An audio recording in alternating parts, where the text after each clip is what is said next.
मेरा भी first attempt में तो हुआ नहीं था, लाइक 11th 12th में कोटा गया था। सबसे ज्यादा वेटेज मैथ्स का होता है, कम मार्क्स आना शुरू हो गया था, बट 12th में फर्स्ट मंथ में ही मैं डिमोट हो गया।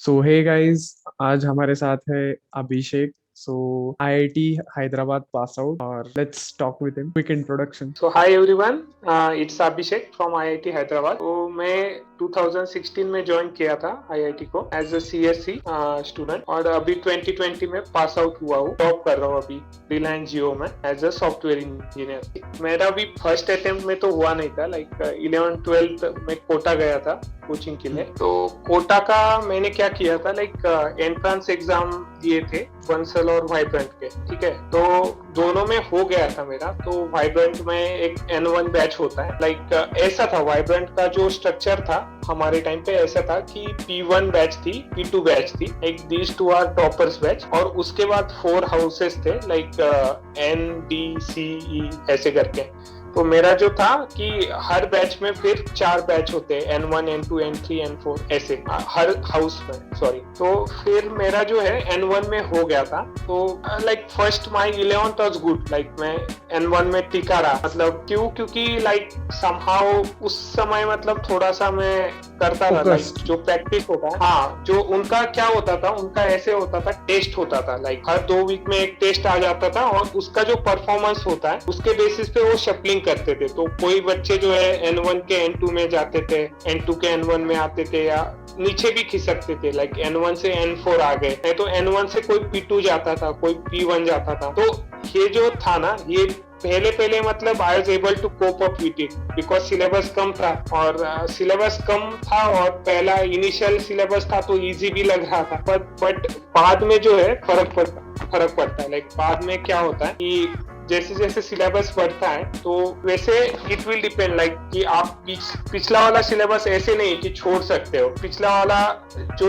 एग्जाम में वो लोग पूछेंगे, ठीक है, उसमें तो कोई सा भी सिलेबस का हो सकता है ना, मतलब एज सच। तो वो जो है वो मैं कोप अप नहीं कर पाया। मतलब जैसे जैसे सिलेबस बढ़ता गया ना, तो मैं पीछे वाला भूल गया, लाइक क्योंकि वो करंट वाला समझने के चक्कर में लाइक मैं पीछे वाला रिवाइज ही नहीं कर पाया, और रिवाइज नहीं कर पाया, इसलिए फिर 11th के बाद, लाइक 11th के एंडिंग में ही थोड़ा सा मतलब ये शुरू हो गया था, मेरा कम मार्क्स आना शुरू हो गया था। बट 12th में फर्स्ट मंथ में ही मैं डिमोट हो गया बैच में। तो उसके बाद जो है मेरा मतलब एक, तुम बोल सकते हो एक तरीके से डिक्लाइनिंग ही ग्राफ हो रहा था। लाइक ऑकेजनली मेरा थोड़ा स्पाइक होता था फिजिक्स में या मैथ्स में, बट ओवरऑल फिर वही है। मतलब मेरा जो एक्सपीरियंस रहा ना कोटा में, यही है कि ऐसा नहीं होना चाहिए कि पीछे वाला आप भूल गए। ऐसा थोड़ा टाइम मैनेज करना चाहिए आपने, ठीक है। आपका करंट अभी आपको इतना समझ नहीं आ रहा है, ठीक है, बट उसके चक्कर में आप क्या कर रहे हो कि नहीं मुझे ये समझ ही नहीं आ रहा है, तो आप पिछला वाला जो है आपका जो हाथ में है,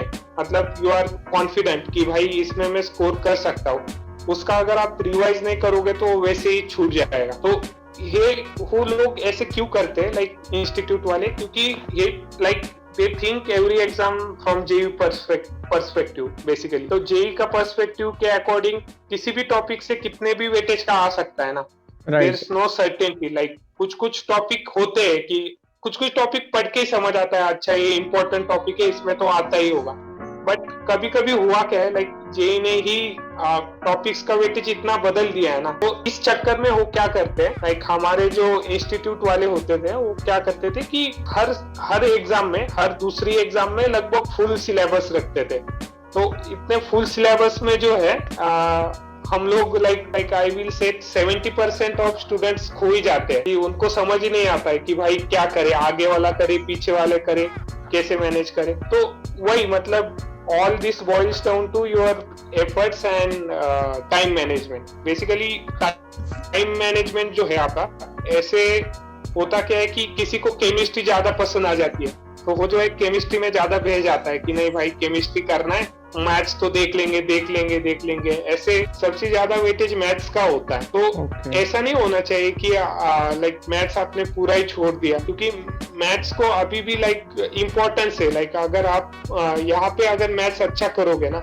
लाइक मैथ्स का आपको बेसिक सा थोड़ा सा भी आइडिया है, तो आपको आईआईटी में सब्जेक्ट समझने में दिक्कत नहीं आएगी, क्योंकि आईआईटी के मोस्ट ऑफ द सब्जेक्ट जो है लाइक होते हैं, रिपीटेशन होते हैं। कैलकुलस 1 होता है, कैलकुलस 2 होता है, वेक्टर कैलकुलस होता है, जो कि we have learned as a JEE aspirant. Kota का जो एनवायरनमेंट है, it can be depressing also, क्योंकि इतने सब स्टूडेंट्स है, हर बार कॉम्पीट कर रहे किताब हैं। में। हाँ, तो यू शुडंट शाय अवे कि भाई मैं पूछ नहीं सकता, मैं सर को अप्रोच कैसे करूं।